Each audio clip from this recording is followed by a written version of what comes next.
अंदर में पहले से ही थे डायरेक्टर सर के बेटे सम्राट विश्वास। हाँ। अंधेरे में ही वो टच वगैरह करने लग गए। हम्म। उसके बाद फिर उन्होंने जब वो मन भर गया या थक गए तो फिर वो मैम को बोले, हम्म। तो मैम बोली कि कोई नहीं है बाहर। फिर वो गेट अनलॉक की और ये चले गए।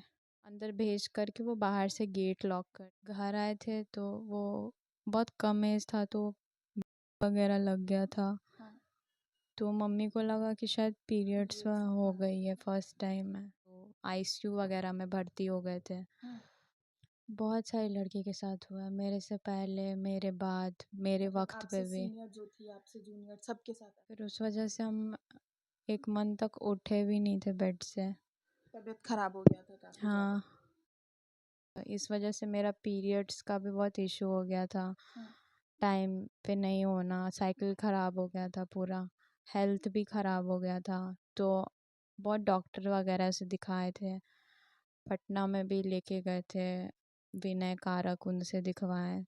फिर सहरसा में ऑलमोस्ट बहुत डॉक्टर से दिखवाए थे। फिर तबीयत खराब होने की वजह से। अच्छा, उसके बाद 6 से ये कहानी शुरुआत हुई। उसके बाद कब तक आप उस स्कूल में रहे थे, कितने क्लास तक? 8 के हाफ तक। 8 के हाथ? मतलब 2-3 साल तक लगातार आपके साथ ऐसा हुआ जब भी आप स्कूल जाते थे? हाँ, आप कभी ऐसा किए जो नहीं, मेरे को नहीं जाना है, या मैम आपको बुलाती थी कुछ भी इस टाइप से?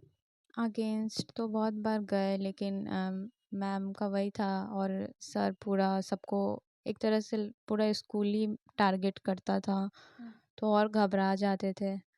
और जिसको बताते थे वो उनको जा कर के बता देती थी। मतलब अगर आप किसी लड़की को बताए तो वो तुरंत जाकर के जो सम्राट सर एंड ऑल जो भी थे उनको जाके बता दिया जाता था? हाँ। तो ऐसा आपके बारे में बोल रही है? हाँ। मतलब टीचर्स लोग भी, आपको क्या लगता है हर एक टीचर्स को ऑलमोस्ट पता था जो सम्राट जो उस स्कूल का हेड है वो ऐसा ऐसा काम करता है? नहीं, शायद नहीं पता था। बहुत से टीचर अच्छे भी थे, उस टाइम पे अच्छे नहीं लग रहे थे, लेकिन अब पता चलता है कि नहीं, उनको अगर उस टाइम पे बताते तो तो वो शायद कुछ आवाज हो उठाते। सकता था। हम्म। तो लेकिन उस वक्त पे बहुत, क्योंकि जो सब टीचर्स थे कुछ ही कुछ आते थे, अपना क्लास लेते थे और चले जाते थे। मतलब आपको क्या लग रहा है, सिर्फ आप ही के साथ ऐसा घटना हुआ है या उस स्कूल की कई सारी लड़कियों के साथ ऐसा हुआ है? बहुत सारी लड़की के साथ हुआ है, मेरे से पहले, मेरे बाद, मेरे मतलब वक्त आपसे पे भी। सीनियर जो थी, आपसे जूनियर, सबके साथ ऐसा हुआ है? हाँ। लेकिन कोई आवाज नहीं उठाई? नहीं, और शायद जो उठाई थी उसको शायद दबा दिया गया था। मोस्टली डरा धमका करके पैसे वैसे से दबा दिया जाता था।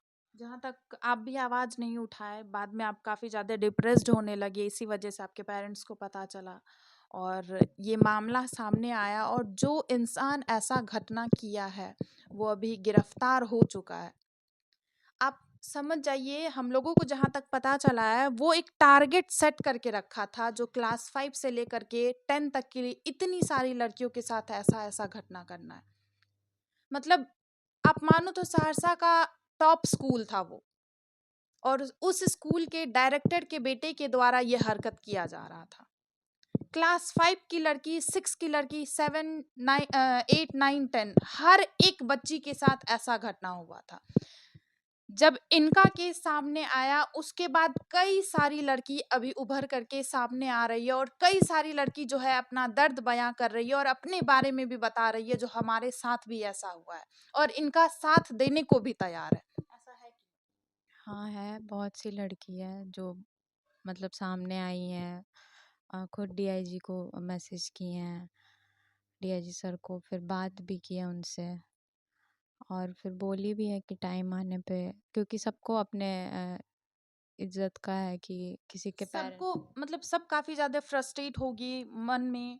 मतलब आप 6 में थे, पेरेंट्स को नहीं बताया, अब जैसे ही धीरे-धीरे बड़े होने लगे आप काफ़ी ज़्यादा डिप्रेस्ड होने लगे होंगे, या अटैक आता होगा कभी-कभी, तो ऐसे कई सारी लड़कियों के साथ ऐसा होता होगा। मेबी अब वो अकेले भी आवाज़ उठाने को तैयार हो गई होगी। नहीं, बहुत सी लड़की तो डरी हुई है, हम अभी भी। भी? हाँ, हम भी शायद नहीं बताते अपने घर पे, लेकिन मेरा भी सडन था, सबको पता चल गया। हुँ। हाँ, क्योंकि हमको बहुत उस दिन बहुत ये था, अटैक आ गया और बहुत सीरियस हो गया था, तो आईसीयू वगैरह में भर्ती हो गए थे। हुँ। तो मेरा भी वही सडन ही था कि सबको पता चला घर पे। जी। ऐसा कुछ कभी बताया ही नहीं ना कभी, या फिर शायद अटैक नहीं आता तो अभी भी हम चुप ही रहते हैं। नहीं अभी भी नहीं बताते। अभी भी हम नहीं आपको बताते। अभी क्या लग रहा है? अभी आप लड़की को क्या संदेश देना चाहते हैं? जिनके साथ ये घटना अभी भी हो रहा है। आप ही के स्कूल में ऐसा घटना नहीं होता है। कई सारे ऐसे स्कूल हैं, जिनके प्रिंसिपल, जिनके डायरेक्टर या जिनके सीनियर ऐसा काम करते हैं। या डायरेक्टर का बेटा हो या कई सारे ऐसा स्कूल का एग्ज़ाम्पल भी है हमारे पास। आप क्या कहना चाहते हो उस लड़की को? हाँ, कि मेरे तरह बेवकूफ़ी नहीं करे, बता दे घर पे और एक्शन ले। अगर कोई साथ नहीं भी दे रहा है तो अकेले खड़े हो जाए, क्योंकि बाद में बोलोगी तो फिर तुम ही पे सब उंगली उठाएंगे। अच्छा, आप पेरेंट्स को क्या संदेश देना चाहते हैं? बहुत सारे ऐसे पेरेंट्स होते हैं, नहीं लड़की हो, इज़्ज़त का क्या होगा, समाज में इज़्ज़त खराब हो जाएगा। मतलब फ्रेंडली वे में नहीं रहते, काफ़ी ज़्यादा स्ट्रिक्ट रहते हैं। तो आप क्या कहना चाहते हैं? उन पेरेंट्स को तो स्ट्रिक्टली नहीं रहना चाहिए, मतलब क्योंकि अपने बच्चे से दोस्ती बना कर के रखना चाहिए हाँ, ताकि हाँ, क्योंकि वो तो बाद में फिर ये बोल के निकल जाएंगे कि पहले पहले क्यों क्यों नहीं? नहीं बताई, और झेलना हम लोग को पड़ जाएगा फिर। तो उनको स्ट्रिक्टली नहीं रहना चाहिए। क्या सज़ा आप चाहते हो उस लड़का को जो ऐसा हरकत किया है, ताकि आगे कोई भी ये काम करने से डरे? होना चाहिए, और उसके साथ जो भी इसमें थे उनके साथ भी मतलब सख्त जो भी कार्रवाई हो। इस केस में शामिल थे। हाँ, और जो भी आगे जिनका जिनका नाम आएगा, वो सब जो जो शायद इन्वॉल्व थे, हुँ। उनके साथ बहुत सख्ती से पेश आना चाहिए उनके साथ। अच्छा, उस मैम के अलावा और कोई आपको लगता है इस केस में इन्वॉल्व था? मेरे साथ तो बस डायरेक्टर के बेटे ने ही किया था, हुँ। और मैम ही थी। और बाकी सब जो भी कोई इन्वॉल्व होगा भी तो वो उसका हमको आइडिया नहीं। मतलब आपको मतलब आपके साथ जो हुआ है उसमें मैम थी और वो सम्राट और कोई भी नहीं। चलिए आप यहाँ पे पूरा बयान सुने आखिरकार शुरुआत से इनके साथ क्या-क्या हुआ और ये बच्ची जो है मतलब डर के मारे पूरा परिवार में नहीं बताती थी। खुद उस कष्ट को झेली, वो क्या फ़ेज़ रहा होगा आप इमेजिन नहीं कर सकते हैं। और जिस भी लड़की के साथ ऐसा घटना होता है, हम सबको ये संदेश देना चाहते हैं, अपने पेरेंट्स के पास आइए, अपने पेरेंट्स को बताइए और उसके खिलाफ जो है आवाज़ उठाइए।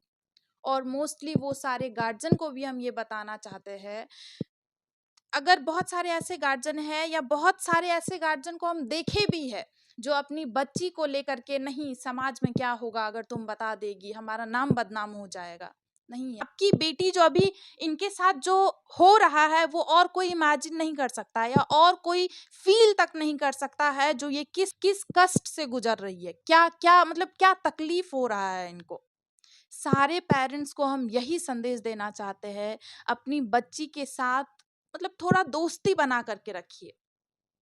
ताकि क्या होता है गुड टच, क्या होता है बैड टच, ये सब समझाइए। जब अगर आपकी बेटी छोटी है, अगर आप उनको समझाएँगे, उनको इसके बारे में बतलाएँगे, तो क्या जाने अगर आपकी बेटी के साथ ऐसा हो रहा हो, तो वो छुपा के आपके साथ नहीं रखेगी। वो आपको बोलेगी। मेबी ये अपने पेरेंट्स से डरती थी, मेबी अपने समाज से डरती थी। इसी वजह से 3-4 साल तक इस फ़ेज़ में रही मतलब ये सब जितना भी हरकत इनके साथ हुआ, वो सबको ये झेलती रही, वो सबको ये बर्दाश्त करती रही, लेकिन ये अपने गार्जियन को नहीं बताई थी। और आखिरी तक आई डोंट थिंक सो कि ये अपने गार्जियन को बताती। क्योंकि ये काफ़ी ज़्यादा मतलब डिप्रेस्ड होने लगी, इनको अटैक आने लगा, उनके बाद जो है ये अपने पेरेंट्स को बताई। अच्छा उसके बाद कभी उनका फ़ोन आया था आपको? कभी भी जब आप उस स्कूल से निकले कुछ भी? नहीं, वो कभी खुद नहीं कॉल करते थे। हुँ। वो किसी ना किसी के थ्रू अपना मैसेज पहुंचा देते थे। क्या जैसे कि? अम, जैसे आप जैसे पटना में रहते थे, 12th आप पटना से कर रहे थे और जहाँ तक हम लोगों को पता चला है जो वो पटना तक पहुँच गए थे। मतलब क्या वजह थी पटना पहुँचने की? मेरे हिसाब से वो मेरे पीछे ही आए थे पटना, हुँ। क्योंकि उनको कॉल करने का कोई ये था ही नहीं। वो खुद आपको कभी कॉल नहीं किया या सोशल मीडिया, फ़ेसबुक, इंस्टा कहीं से भी कॉन्टैक्ट नहीं किया? वो कभी खुद से नहीं करते थे, कभी भी नहीं। वो किसी ना किसी, तो वो उस दिन भी वो मैसेज पहुंचाए अपना कि वो पटना में है, और फिर जब ये केस वगैरह भी हुआ, घर पे भी बताया, तो वो पटना से ही अरेस्ट हुए, क्योंकि छुपे वो हुए थे वहाँ पे। क्योंकि वो शायद वो यहाँ वहाँ शायद इसी मकसद से गए थे कि वो मेरे तक में, और वहाँ तो मेरे फैमिली भी कोई नहीं थे, आप अकेले थे वहाँ। हम अकेले, हम हॉस्टल में रहते थे, तो मतलब शायद किसी के द्वारा, किसी लड़की के द्वारा या कोई आपका नोन हो उसके द्वारा आपको संदेश पहुँचाया जाता था। हाँ, शायद उनको लगा होगा कि यहाँ घबरा जाएगी, अकेली है, मजबूर हो जाएगी, आ जाएगी। अब देखिए, आप पूरा घटना सुने और आपको क्या लगता है इस केस में? हम चाहते हैं आप लोग रिप्लाई दे, और हर एक लड़की को हम यही संदेश देना चाहते हैं, आप खुद अपना हिम्मत बनिए, खुद स्ट्रांग बनिए, क्योंकि लड़की जब तक स्ट्रांग नहीं बनेगी वो समाज में जिंदा नहीं रह सकती है। मतलब लड़की के साथ ऐसा घटना दिन ब दिन बढ़ते जा रही है। सिर्फ इन्हीं के साथ नहीं हुआ, ऐसी कई सारी लड़कियां हैं जिनके साथ ऐसा घटना अभी भी और अभी भी हो रहा है। हम चाहते हैं लड़कियों को खुद अपना हिम्मत बनना पड़ेगा। अगर कोई साथ नहीं भी दे रहा है तो आप अकेले अपने लिए काफ़ी है, और कोई साथ दे ना दे, आपके पेरेंट्स आपके लिए काफ़ी। आप बैठिए, उनको समझाइए, उनसे बात करिए, आपके पेरेंट्स आपका साथ देंगे। हम सब लड़की के साथ को यही संदेश देना चाहते हैं, और सारे पेरेंट्स को भी यही संदेश देना चाहते हैं। आप अपनी बेटी के साथ, आप अपने बच्चे के साथ फ्रेंडली वे में रहिए, ताकि कोई भी प्रॉब्लम आए तो वो आपके साथ शेयर करे। मिलते हैं दूसरे वीडियो में। जय हिंद, जय भारत।